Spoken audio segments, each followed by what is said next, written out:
Hi, friend. Welcome to a special 2018 Christmas Eve episode of Sally's Performing Arts Lab podcast. Today we're going to talk about my upcoming guests now that 2019 is right around the corner. I'm your SallyPAL podcast host, Sally Adams. I talk to people about creating original work for a live audience. Send an email to sally@sallypal.com.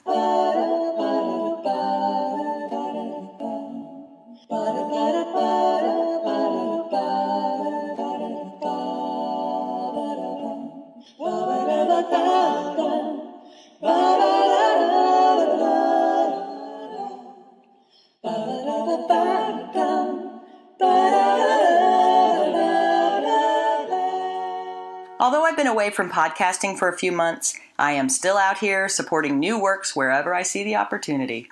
As 2018 draws to a close, I wanted to share some of my thoughts before I kick into twice-a-month podcast uploads again. After producing over 50 episodes of SallyPAL, I took a break from podcasting. It was supposed to only last a month and make time for some other projects, but I got out of the habit of regularly editing and posting, and after a few more weeks, I was almost embarrassed to start again.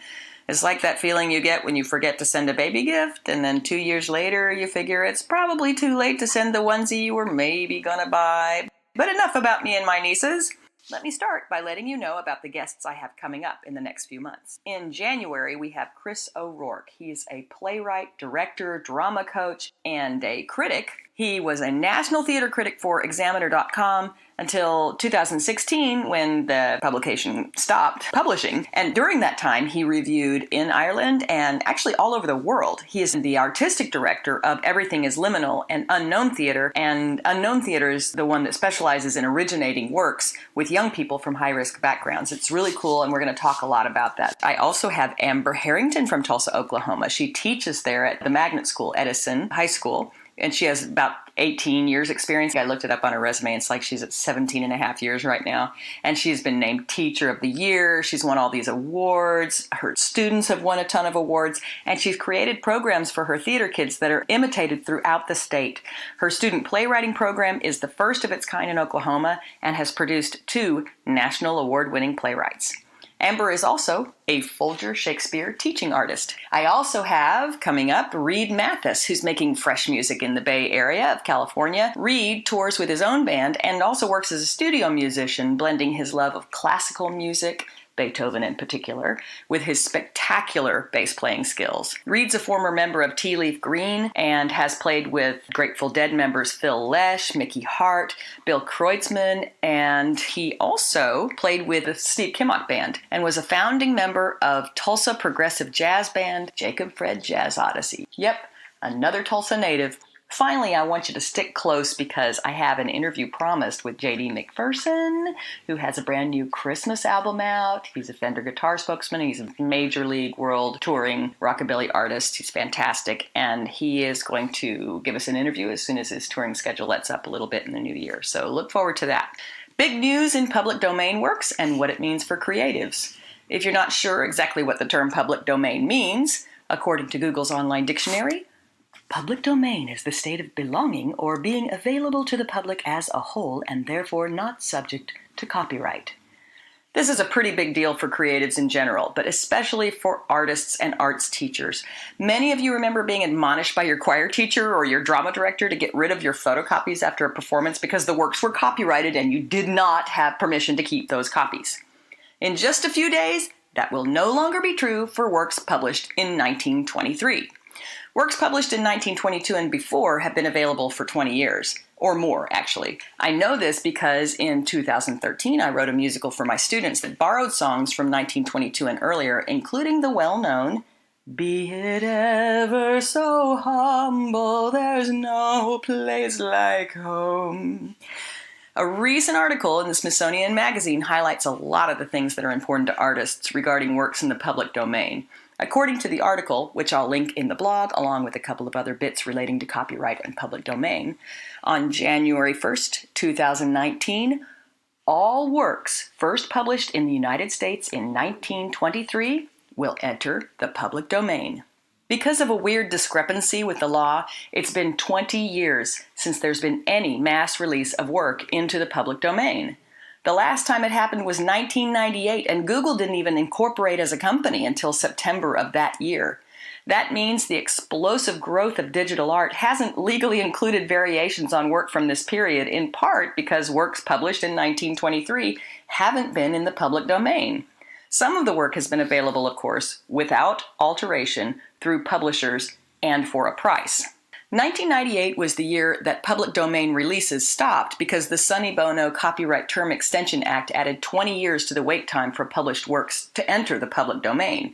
The bill was named for Congressman Bono posthumously, although he did put his signature on the legislation. It's complicated, just like copyright law, so I've included some deep dive links for anyone who needs more. And don't get me started on global copyright, it's a hot mess. Next week, though, you'll have total and free access to things like Robert Frost's Stopping by Woods on a Snowy Evening, which, although written in 1922, was not published until 1923. The laws for these earlier works is different from works in the digital age. Nowadays, a work has a copyright as soon as it's created. I'm not kidding when I say this stuff is ridiculously complicated. I'll include a link to a great Brad Templeton website on copyright, plagiarism, and some other topics you might find interesting. Other things entering the public domain? Well, how about the unforgettable pop hit, Yes, we have no bananas, we have no bananas today, or the songs, Who's Sorry Now, and the flapper hit, The Charleston, ba-ba-da-da-da.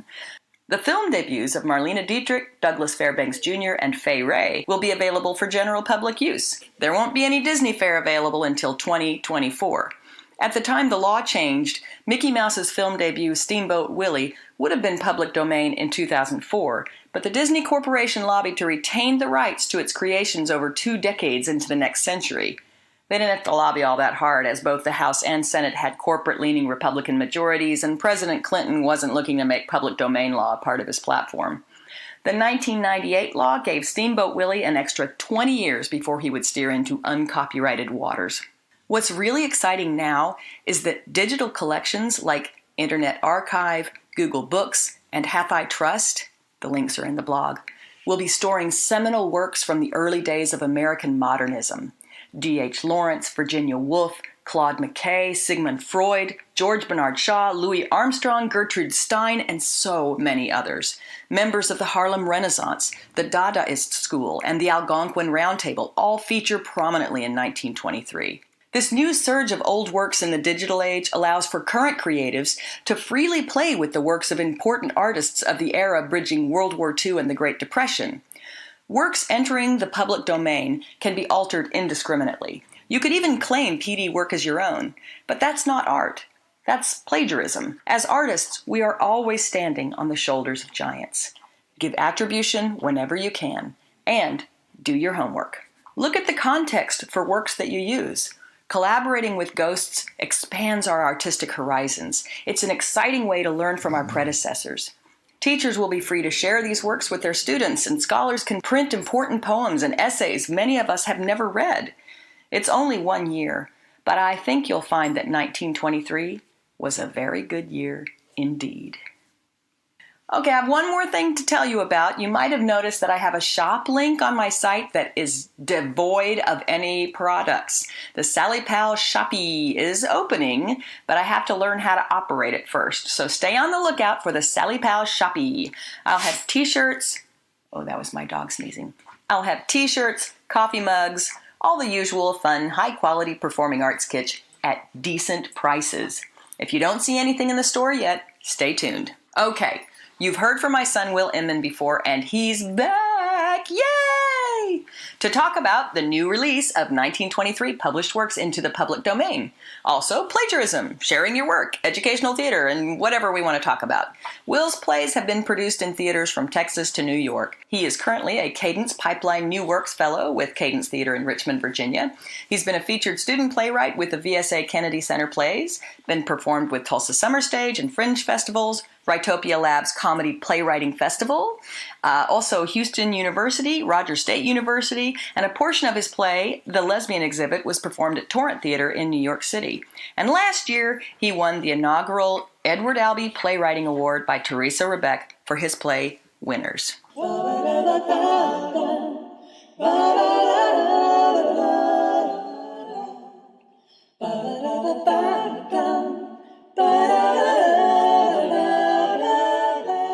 1923 was a very good year. Mm-hmm.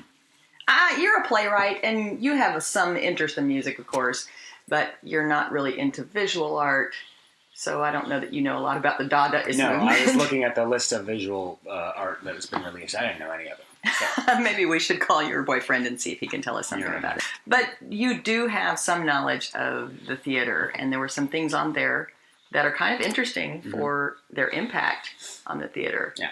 A play that you admitted not to have read yet, because it's very hard to find, it's been out of print, is The Adding Machine. And that's a play that was published in 1923. I believe it was one of the first expressionist plays. Yeah, it was an expressionist play, and it came out of that modernist movement. There was so much going on. Okay, you have World War I wish George was in here. He could probably tell us more about the historical background of that. But the men coming back from the war, and women too, because there were women involved in World War I, and the women on the home front, there was so much despair, I think, coming out of that war. So many deaths, disfigurements, all this sort of stuff that was coming. And people were actually seeing the effects of war for the first time in moving pictures, because they would show the newsreels in theaters, and people could actually see images that were very disturbing. And a lot of the artists' reaction to that was to move into something very different. I don't know if you could say it was fantastic as reactionary or evolutionary. Well, it was, I think it was reactionary, because that was an epistemological break, World War I. And an epistem is just a time in history, and an epistemological break is a time when something changes just in our perception of the world, and that was after World War I, when we realized we could have a war like that. And so the reaction was to artists were seeing the absurdity of everything, and were sort of disillusioned with humanity in general, and so that art became a lot more searching. Expressionism and theater came to the stage for the first time ever with Machinal and The Adding Machine. I believe it was after World War I. It might have been after World War II, but I believe it was after World War I when absurdism and existentialism, like with Jean-Paul Sartre or Samuel Beckett, was coming to the forefront. Because if you read Beckett, especially Endgame, I think less so Waiting for Godot, because Endgame is bleaker, which was just sort of a play that was dramatizing people sort of waiting for life to be over, which is what you do. You know, from a certain perspective, that's an easy way to summarize life, is just waiting for death, and that's what people were feeling, I guess. Well, and interestingly, we were coming out of the Victorian era, which probably had a greater impact in Europe than it did in the United States. But sexuality became a topic for artists. And that's pretty interesting, because at the same time we have Sigmund Freud, and some of his works are being released in 2019, which is case studies, essentially. But his case studies read like literature. So I think we'll see a lot of what people were beginning to express had to do with expressing sexuality. And in addition to this despair of the outcome of the war and the imbalance of world power and all of the things that were going on, there was also a newfound open-mindedness regarding expressing your sexuality. Yeah. This is a sidebar. I think it was realism, which actually was what came to the forefront. That was the time of Ibsen, I believe. I think I actually might have been wrong earlier. I think absurdism and stuff was after World War II. I think realism was after World War I, because of the invention of photography and the popularization of psychology. Because psychology wasn't a thing before then. People didn't know about it, really. And then it started to become a popular topic. So because of that, people started writing plays that got into the secret motivations of people, because the idea of the subconscious was being discussed for the first time ever. And that, combined with photography, which allowed us for the first time to be able to capture what something actually really looked like, that led to things like A Doll's House, where on stage it looks like an actual house that people are living in, and they don't say how they feel, and we're supposed to figure it out based on the subtext. And that was a direct result of psychology and photography. But here's what's so interesting about that. At the same time that's happening, you have artists going the other direction. And I bet photography probably has an impact there as well, because doing realistic art that looks like a photograph is far less interesting once the photograph actually exists. Right. So now you see people drawing things flying in the air. And I'll tell you what, I'll look up some things and give you some links so you can do some comparison. But you can do some comparison yourself. If you just go online and Google 1923 visual art, you're going to find a ton of things that tell you a lot about where artists were in their minds during this time. It's also the time of the Algonquin Round Table. You have Virginia Woolf, who was an openly, I don't want to say lesbian because I think she was bisexual. I would argue that it would be pansexual, but she didn't have the vocabulary for it back then. Okay. So you have her coming out and being very open about her sexuality. And very supportive husband also. And then you have the Harlem Renaissance, where you have all of these African-American artists, novelists, poets, and musicians. You have so much excitement going on in New York and in Chicago and other big cities as well. There's just a lot going on. Of course, we all know in 1929 there was a stock market crash in the beginning of the Depression at the very end of 1929. So 1923 was really a beginning. And was that Dadaism? Yeah, Dadaism is that period. I want to say Dadaism started maybe a decade earlier. Like I said, I'll add some links so you can know more about that. Right. And that was a piece, the Dadaists, I remember their piece of visual art that I actually know was the Dadaists, I think, just found a toilet and put it in a museum. That was actually much later. Oh, okay. But yes, that was part of that same movement. Yeah, you're right. And it was the idea of putting real everyday objects and putting them in a museum, passing them off as art. Does this make this an art piece? And that was what they were asking the audience. Yeah, is it art if it's in a location where people go to look at art? Right. That's a question we're asking today, isn't it? What? Rephrase the question. Is it art if it's in a location where people go to look at art? Or is it theater? Because now we're seeing in the theater world, theater performed all over the place. Right. There was an opera I talked about last year in LA that was performed in a series of cabs. Yeah. So is that opera or something else? Is it performance art? And does it even matter? Well, the thing is, when you start really, really, really thinking about it, you get to the place where you get to that existential place where ultimately nothing really does matter and art is just as fake as everything else. And so and that's something you're dealing with. It's just a matter of perspective. Yeah. I'm looking at a dog right now, and then someone could point to that dog and say, "This is my art piece," and that would shift my perspective, and it would make it an art piece. Well, tell me more about that, because you are actually working on a new play with this, the Cadence Theater Fellowship, working with David Hebert. Mm-hmm. David Lindsay Hebert. Sorry, David Lindsay Hebert. Sorry, David. And the play you're working on deals with the illusion of performance.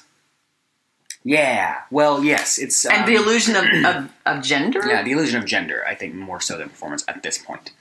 Yeah, right. Well, because we're currently living in a fascinating era of how we view gender and sexuality, because it is no longer simply gay and straight. Because for a long time it was just like, there are gay people and the world has to get used to it, and that took a very long time for America, at least, to, I think, get used to, which it largely has at this point. But it's caused, and because of the internet where everyone does have a voice, it's caused all these fascinating discussions about what is gender and what is sexuality, and people get very defensive about it, especially in this time when everything is politicized.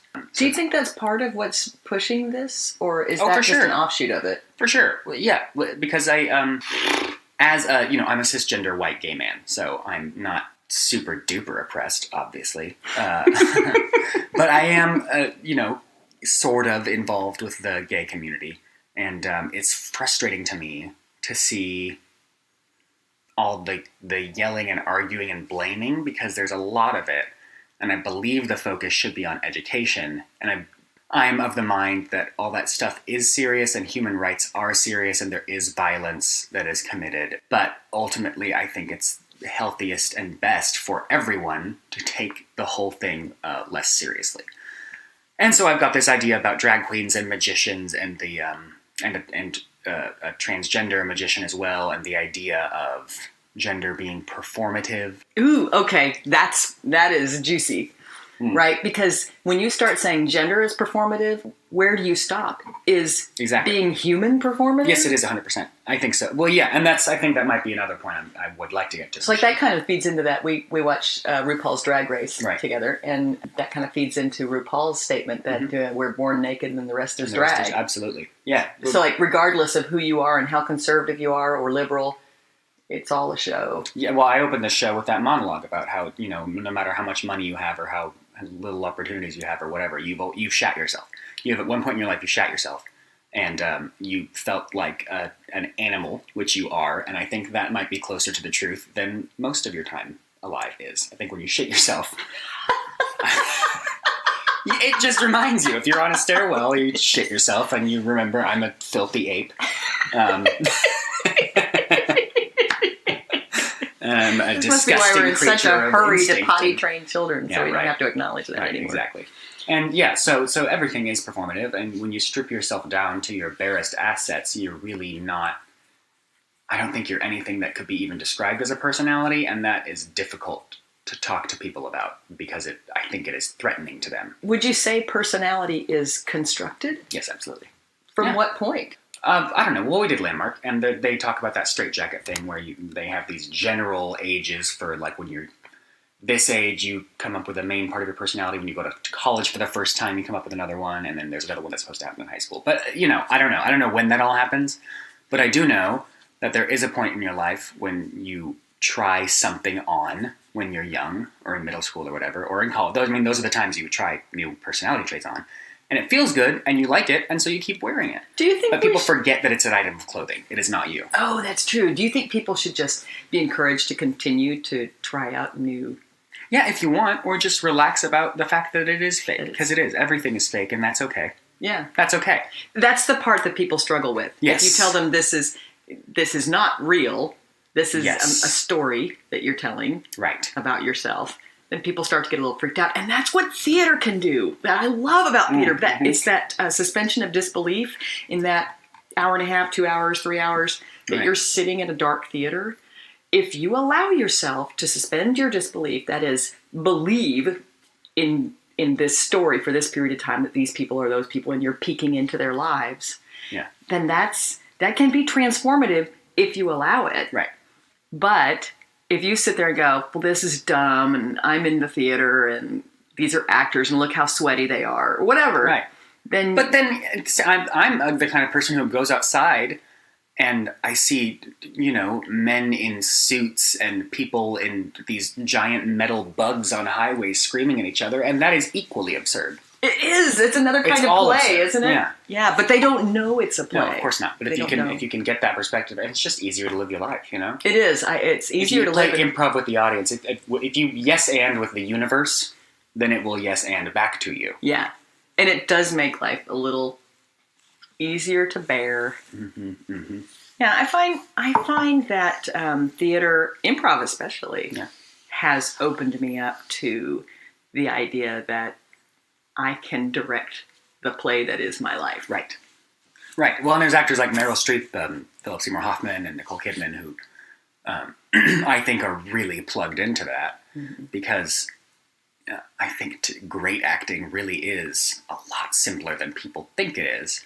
Not to say you shouldn't do your homework if you're an actor. You absolutely should do hours and hours and hours of prep work. But when you're actually doing it, I really think there's a mental block people have about becoming someone else. But I think those kinds of actors who can slip into it so easily really kind of get how life works. Yeah. Because they are already doing that every day. I'm doing every day waking up. I'm doing Meryl Streep level acting. Yeah. When I just go about my life, because I am acting, and I think the impulse when you realize that is to try and fix it and be more quote unquote genuine, but no such thing. Yeah. Well, it's why, I directed children's theater for years, and it's one of the things that I noticed is so many kids are so much more natural. It's actually pre-puberty, I think, because, pre-fifth grade is when... Pre-shame. Yeah, exactly. Yeah. That's exactly it. Right.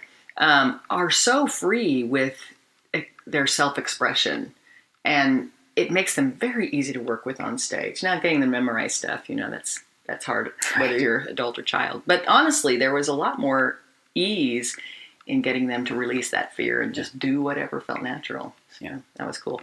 Mimesis. What's it? Mimesis. What's that? Mimesis.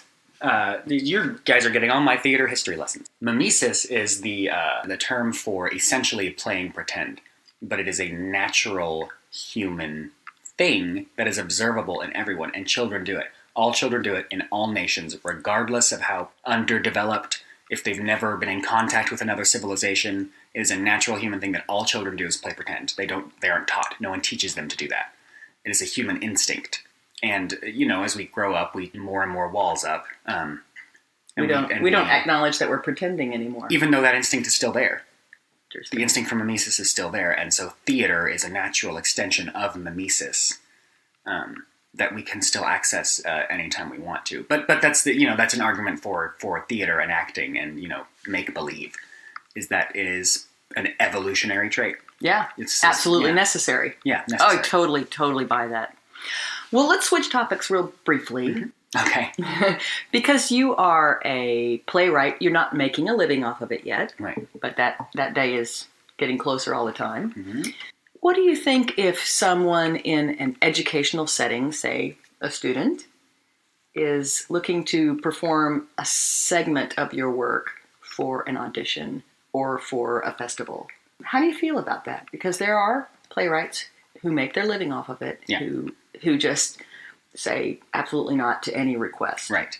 Well, as a playwright, if anyone thought enough of me to plagiarize me, would be incredibly flattered. But I do think even if I did go on to make a living doing it and become very successful, I don't think I would care if it was an educational setting. I'm talking plagiarism and copyright here. Mm-hmm. So what we're talking about now is doing a cutting is not plagiarism because you do give attribution. It is a copyright issue. Right. Well, okay, so if it was a professional company doing it and trying to cut my script, I would ideally like to see the cuts and see what they're doing and then give my yes or no. Because there are little lines that don't seem maybe like they matter to a person reading it, but might actually, for the playwright, be very important. And you just have no real way of knowing because there's so much more play in the playwright's head than is on the script. And they know all the secrets and things. Mm-hmm. But if it's for an educational purpose, I just don't think I would care that much because I've done it, and high school theater was very, very important to my development as an artist.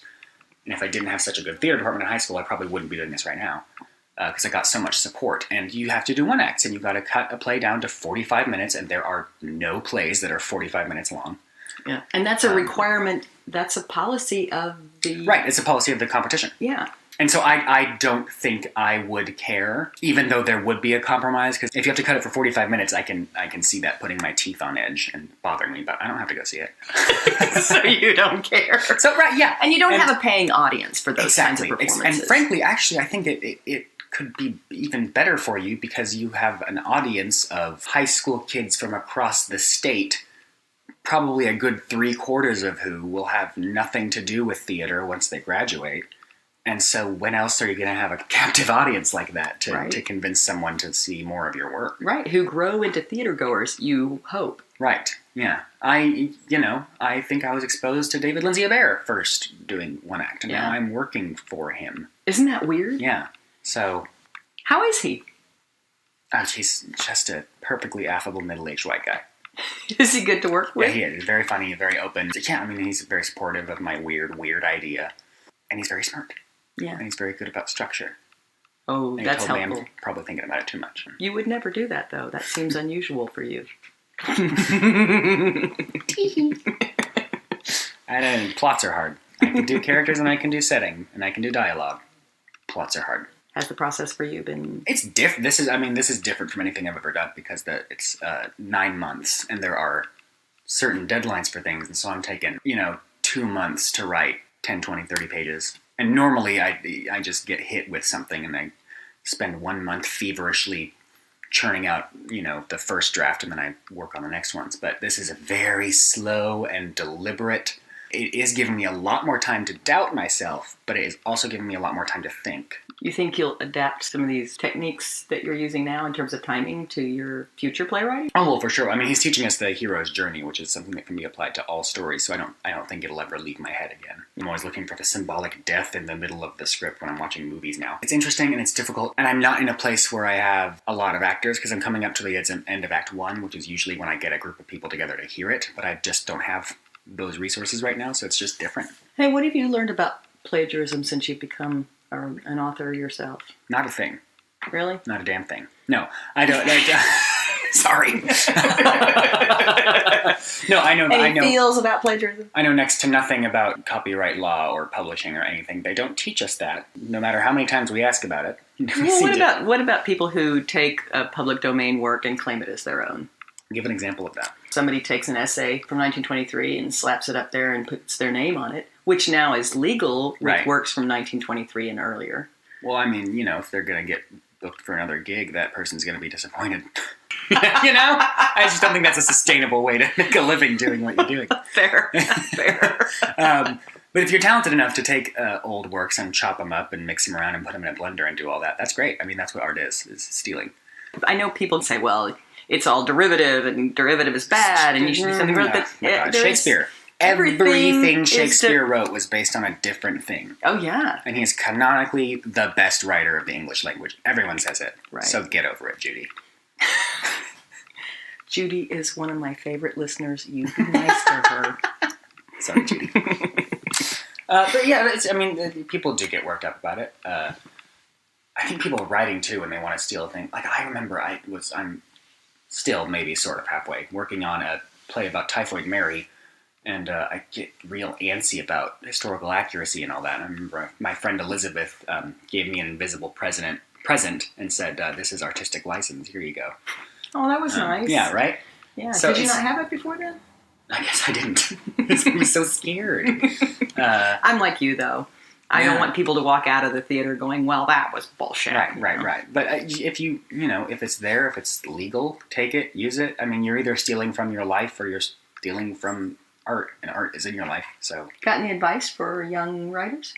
Meditate. Or old writers? Meditate. That's it.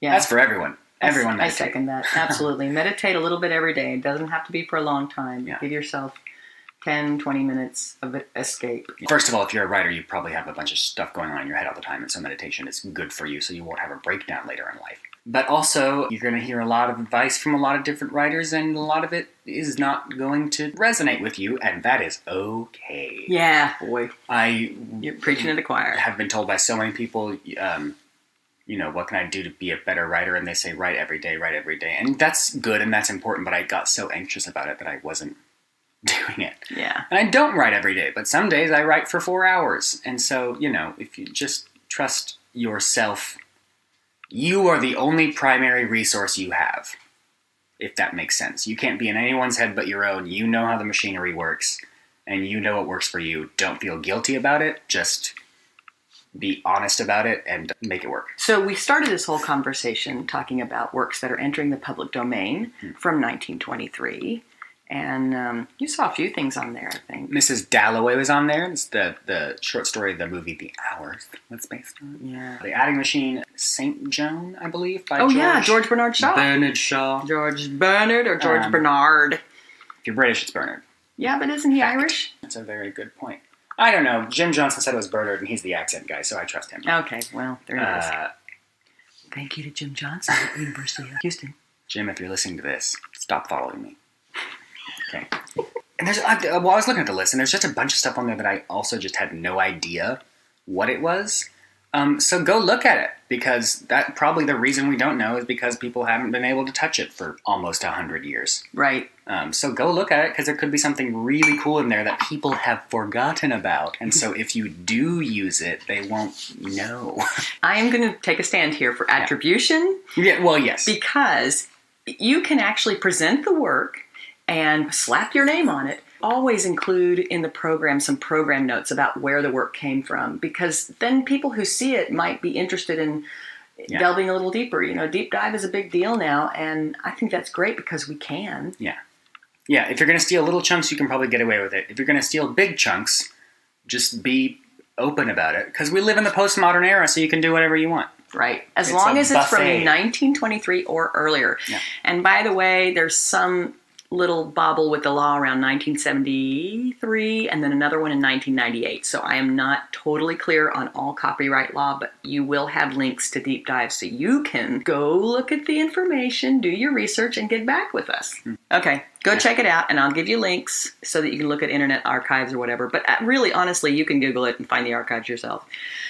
And interestingly, like I said, Google wasn't even invented until the year that work stopped being disseminated. So, Well, and if you just look at all the old stuff too, I think almost everything Henrik Ibsen has written is in public domain. George Bernard Shaw in there. And just take a look. There might be something that you know or something that you don't know that you can do more research on that will then inspire you. And a lot of works that have been out of print or unavailable, you can just go online and read them, download them to your Kindle for free.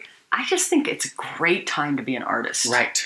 I mean, some of them, cool. Some modern masterpieces like Rosencrantz and Guildenstern are Dead are just riffs on old pieces like Hamlet. The cool thing about living right now as an artist is not only do we have the digital bookshelves, I mean, there's just so much out there, too much really gets overwhelming.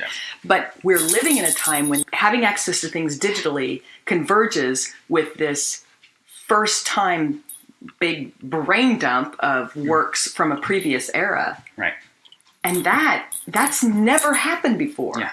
I don't think people recognize how truly exciting a time this is. Postmodernism and the information age and the technological revolution, there's never been a time before when you could write something that has elements of symbolism, Dadaism, surrealism, and realism, and people can say, yeah, okay, that makes sense.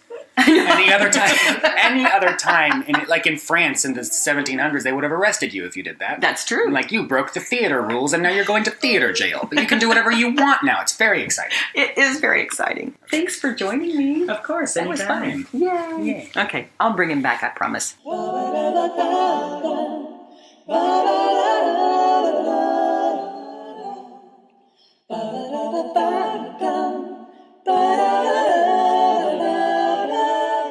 It's now time for concise advice from the interview.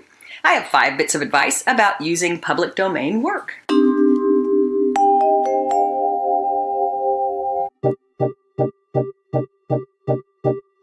Number 5. Do give attribution when you use someone else's work. It's not a requirement, but it's important to recognize the work of other artists, especially if it inspires you. Number 4. Develop a sense of context for the work you're modifying. Find out something about the history and culture of the originating artists to give depth to your work. Number 3. Dig around in the available digital archives and learn more about public domain works. It's creative, it's fun, and it's educational. Number 2. Learn more about copyright law. As an artist, it's up to you to know the difference between plagiarism and responsible evolution of artistic work. And my number 1 piece of advice concerning copyright law and plagiarism. Don't just crib work. Use the public domain to inspire all new original works of theater, music, and dance. That's it for concise advice from the interview. Check out my blog, SallyPAL.com, for articles and podcast episodes. You too can be a SallyPAL. Thank you for following, sharing, subscribing, reviewing, joining, and thank you for listening.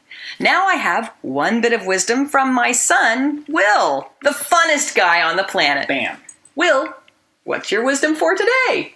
Hey, if you got a beard and you got someone you kiss a lot, condition that beard. Nobody wants to kiss your gross steel wool face. Well said, Will. Excellent advice indeed.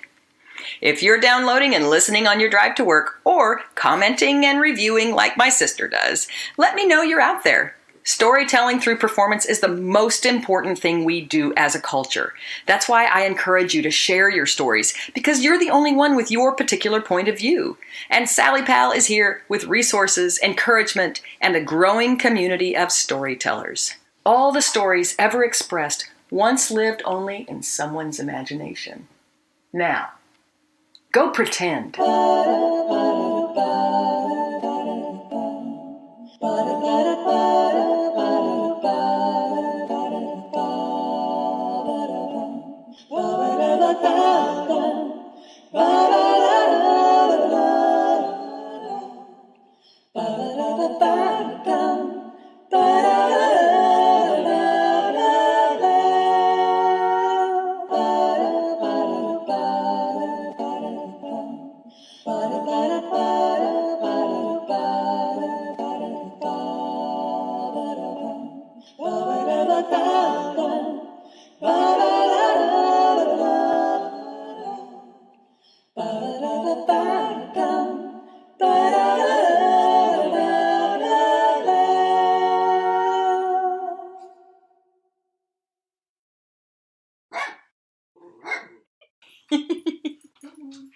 very smart dog. Yoo-hoo!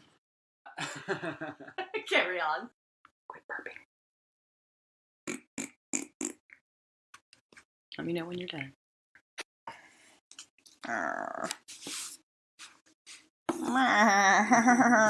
This is complicated now. Next week, though, you'll have total and free access. What is that? Is that neat?